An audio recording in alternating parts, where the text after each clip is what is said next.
our local MP, Tony Lioyd. Thank you. Assalamu alaikum, and Amin. Assalam alaikum to everybody here. Thank you for being here to show your solidarity with the people of Palestine. You know, we joined together here in Rochdale with millions of people around this world who are protesting over these days about the atrocities that are taking place both in Gaza, in the occupied territories, and of course in Israel itself.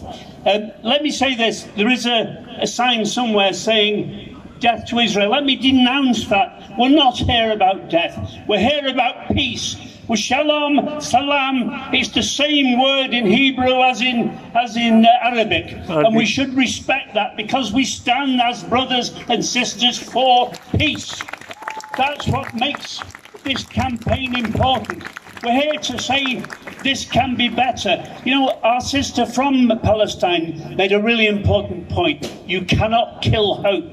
And the message to Prime Minister Netanyahu is this.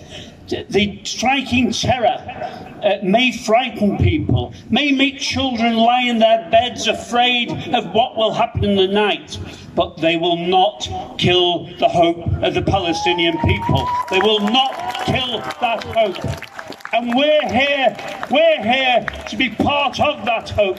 We're part of that chain of hope that goes round this world. Now, I don't want to speak too long. You've heard many speeches. I just want to make, though, a few, I think, important points. I first went to the occupied territories, to Gaza, some 40 years ago. I've been many times since. There's no more pitiful place on this planet than the Gaza Strip. A thin strip with probably more people than anywhere else in the world, and conditions there are terrible. As there one time just after one of the other military attacks on Gaza, when I saw a hospital, a brand new hospital, which had been bombed, a war crime by any standard. These war crimes must stop. Now, I have no brief for Hamas's rockets onto Israel. I have no brief at all. But let's be clear, this round of violence did not start. It didn't even evictions in Sheikh Jarrah. They're disgraceful, kicking people out of their own homes, absolutely outrageous, and we should condemn it. It didn't even start with the attacks on worshippers in the Al-Aqsa Mosque, sacred to people here as well as in Jerusalem itself. It started long before that. Come with me in your mind to Hebron, the place of burial of Abraham, of the father of Islam, the father of Christianity, the father of Judaism. Hebron is a town under occupation. I've been there. I've seen the way that Palestinians are treated by the Israeli forces of occupation in the West Bank. Outrageous, and we've got to condemn it. And we've got to say, enough now really is enough. We can't have this cycle every 3 years, 5 years, when we see the bombs raining down once again. We've got to see an end to the violence, but we've got to see something more. Peace isn't simply about the end of violence. Peace is justice. Peace is recognising the rights of the Palestinian people to their place in the nations of the world. And I want to say this, and I'll say this to our governments, and you're right, Labour MPs, the Labour Friends of Palestine in Parliament is strong. We keep this message to our government. I want to see, firstly, something very obvious, an end to arms to Israel that can be used against Palestinians.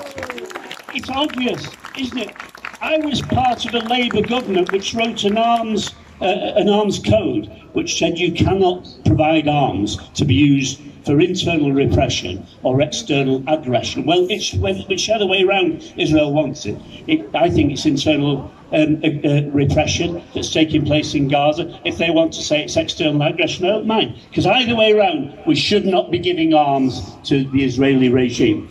We should see as well a ban on goods coming from Israeli factories in the occupied territories. We shouldn't see those coming into this country. And that's obvious. But you know, the big prize, it's one that I've been saying in Parliament now for many years, is let us recognise the Palestinian state. Let's recognise the right of Palestinians to have their own state. Because if we don't recognise it now, when will we recognise it? When will that time come? I really do understand the arguments about how far we can go with the two-state solution, which what's there under international law, it's what's there on the table. Let's see a free Palestine taking its place in the nations of the world. Let's see Palestinians living with dignity. Let's see Palestinians living with the kind of hope that I want you to have for yourself and your families. And I want the Palestinians and Israelis. The salam I wish you, the shalom that I wish.